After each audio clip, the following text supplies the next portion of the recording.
What is up, Black World? You're here with your boy Chris, and today we're going to discuss some literature. What if I told you I can recommend you a book that'll help you deal with irritating people in your life? What if I told you I can recommend a book that will help you spot people who have ill intentions for you before they even let you know what those intentions are? Today we're going to discuss a book that is extremely valuable. I recommend that everybody should read this book in its entirety from cover to cover and keep a copy on their shelf. So without further ado, let's get into it. Stay tuned. Be sure to like and subscribe so we can grow together. I'm nothing on YouTube without you guys, and I appreciate all the love and all the comments you give my videos. I really appreciate that. A lot of this is off the cuff stuff, and I love those who want to dive in this literature with me. So without further ado, we're going to be discussing the book of the day, the book of the video, which is The Laws of Human Nature by Robert Greene. Robert Greene, the creator of the 48 Laws of Power, has again struck gold with this 586 page work of art. I'm going to go into the book and let you see the structure of it and how he puts it together. If you've already read the 48 Laws of Power, it's kind of written in that same manner. Let's dive into the book. I wanted to highlight a chapter of the book, and you're gonna have to excuse me if the shot is not the best. I tried my best to get the shot working with the tripod, and I don't want to get into any kind of like copyright stuff, but I just wanted to highlight a couple things off the chapter and how the book is written and why I like it. This is chapter 5, Become an Elusive Object of Desire, the Law of Covetousness. This chapter, he starts off the chapter with a quote. The quotes that Greene picks out in this book all are the best, and they start the chapter and they kind of wet your whistle with what's going to be inside the chapter.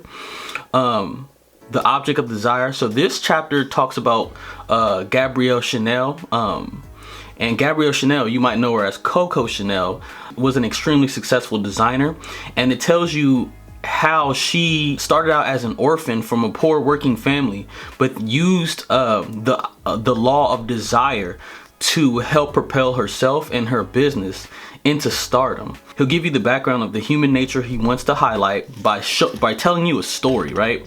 So you'll read the story, and then yes, I write in my books. If you see that, I love writing in my books, highlighting and stuff like that.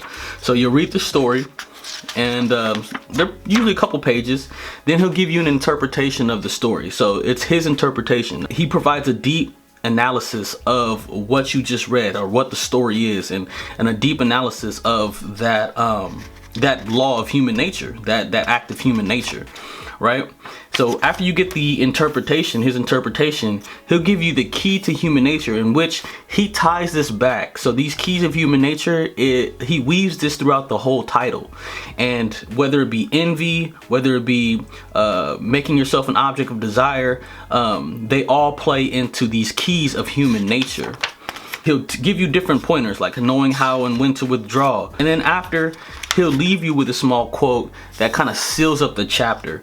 And every chapter is kind of built along these lines. Like I said, it's the same with the 48 Laws of Power. And I just love the analysis that Robert Greene provides here. What I love about this title, the title focuses on the roots of human nature. And what that means is that it doesn't focus on the thin visceral surface of human nature, the part that we can see. It focuses on the subconscious of human nature. Even though we live in today's age, we're in 2021 now, surrounded by all this technology, the pillars of human nature have remained unchanged. Even though we live in 2020 and we're surrounded by all this progressiveness and all this technology, and you know, we're living longer than we ever have before, and we're doing things in society that we've never done before, the laws of human nature are still the same. So we still experience envy, we still experience hatred, we still experience happiness, we still experience laughter and joy, and the same. So we are the same people that walked the earth hundreds of thousands of years ago. That's pretty self-evident.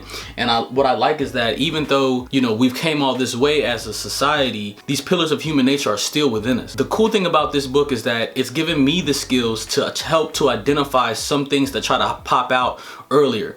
And what I mean by that is, let's say you have a coworker who might be envious of you, but then, you know, they kind of display it They display it very subtly. Or you might think that your idea is the best idea in the room, only when you present it, it's shot down by a number of people who don't want to see you succeed. This book will help give you some of the tools that will help you to recognize both the good things and bad things in human nature, and realize that the good things and the bad things, there's nothing new under the sun. They've been there, they've been around. The interesting thing is I feel like the internet has accelerated and highlighted some of these pillars of human nature. If we look at the radicalism we're seeing in the United States, i.e. the recent attack on the Capitol, we can kind of see some of the pillars in human nature at work.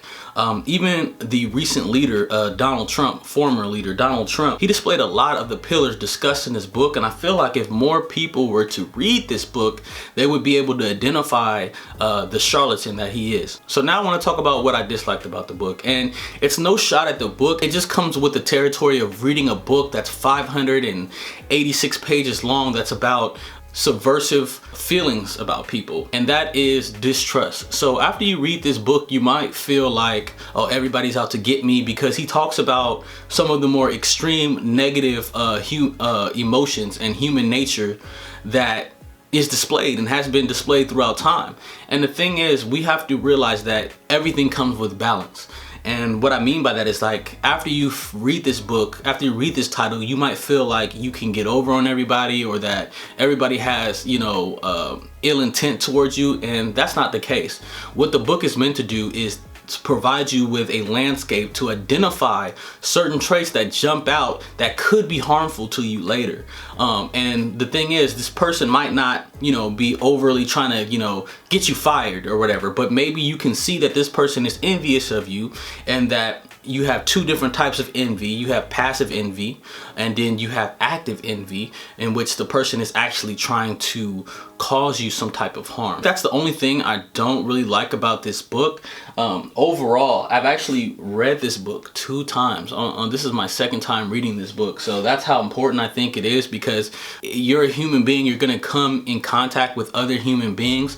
It's better to have a grasp on some of the pillars of human nature that we deal with, so you can better identify if this other human being wants to cause you harm. This has been a discussion of the laws of human nature. I would recommend this book to anybody who wants to have a leg up on humanity, a leg up on competition. I would recommend this book to anyone who wants to sharpen their sword, who wants to gain some skills in interpersonal communication, because that's what this book gives you, skills in interpersonal communication, and how to better yourself and how to become a better human being and serve those around you.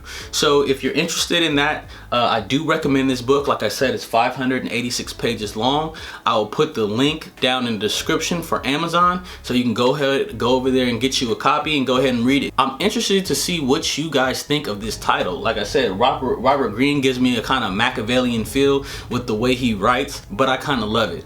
So like I said, I'm interested to hear what you guys think down in the comment section. Has this book helped you? Has the laws of human nature helped you spot some things? If so, what have they been? And as always, be sure to like and subscribe so we can grow together. Like I said, I'm nothing on YouTube without you guys. If you like this small discussion of literature and you want to know and you want to keep informed on what I'm reading, be sure to hit the like and subscribe, and maybe even the bell. Hit that bell. All right, peace.